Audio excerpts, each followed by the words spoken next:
حضور، ہماری جماعت کا یہ موقف ہے کہ بسم اللہ الرحمن جو ہے ہر سورت کی پہلی آیت ٹھیک ہے گنی جاتی ہے، لیکن نماز میں سورت فاتحہ سے پہلے یہ نہیں پڑھی جاتی ہے جو بالجہر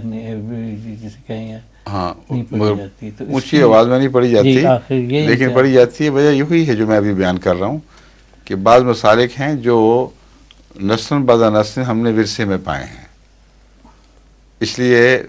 جو شافعی ہیں وہ پڑھتے ہیں، جی انہوں نے نسل بعد نسل یہی ورثے میں پایا ہے۔ جب وہ سورہ فاتحہ کی تلاوت کرتے ہیں تو بالجہر بسم اللہ بھی پڑھتے ہیں، لیکن ہم نے احناف میں جنم لیا ہے جی اور اکثر ہندوستان پر اور ترکی پر احناف کا غلبہ ہے، اس لیے ان کا طریقہ کار ہم نے اپنا لیا ہے کہ بسم اللہ خاموش پڑھو اور باقی اونچی پڑھو۔ غالباً ہو سکتا ہے یہ مسلک ان کا یہ ہو کہ یہ ایسی لازمی چیز ہے کہ یہ گویا کہ انڈرسٹوڈ ہے جی ان معنوں میں جس میں کبھی کوئی تبدیلی نہیں ہے، ہر دوسری صورت کی مضمون میں تبدیلی ہوگی، بسم اللہ وہی کی وہی رہے گی۔ شاید اس لیے انہوں نے نہ کیا ہو، یا یہ بھی ہو سکتا ہے کہ آن حضرت صلی اللہ علیہ وسلم جب تلاوت فرماتے ہوں تو شروع میں بسم اللہ کو الگ اور ممتاز کرنے کے لیے نسبتاً ہلکی آواز میں پڑھتے ہوں، اور پھر باقی صورت یا آیات کی تلاوت وہ پوری طرح جہر سے کرتے ہوں، یعنی بعید نہیں، میں امکان بتا رہا ہوں۔ اور یہ آواز جو ہے اگر ہلکی پڑی جائے شروع میں اور باقی صورت اونچی، تو پچھلی صفوں والوں کو پہلی بسم اللہ کی آواز نہیں پہنچے گی بلکہ یہ پہنچے گی۔ یہ میں وجہ جواز سوچ رہا ہوں کیوں آخر اتنے بڑے مسلک کے علماء اور بزرگ فقہا نے اس بات کو قبول کر لیا ہے، جبکہ وہ روایات کی خوب چھان بین کیا کرتے تھے، اور چونکہ ایک بڑے مسلک کے علماء نے اس کو قبول نہیں کیا بسم اللہ کو خاموشی سے پڑھنے کو، اس لیے لازماً وہ اونچی آواز سے بھی سنتے ہوں گے، تو دو مختلف راوی لازماً موجود ہیں۔ ایک روات کا سلسلہ ہے جس نے کہا بیان کرتے ہوئے، ہم نے تو کبھی رسول اللہ علیہ وسلم کو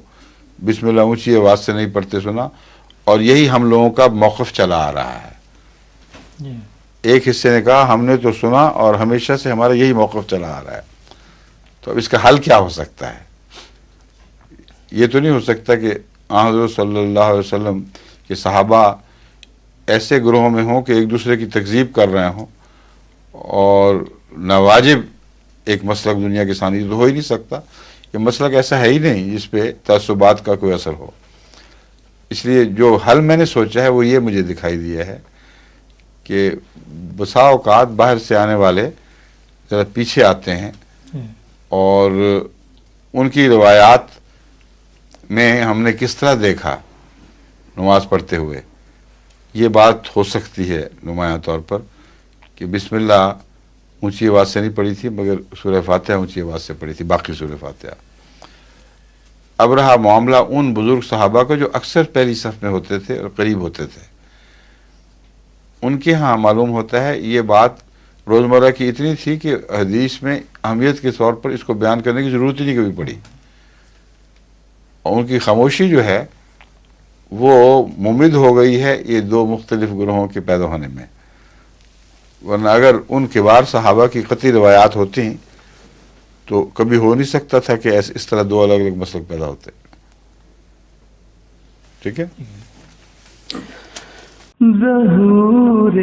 مہر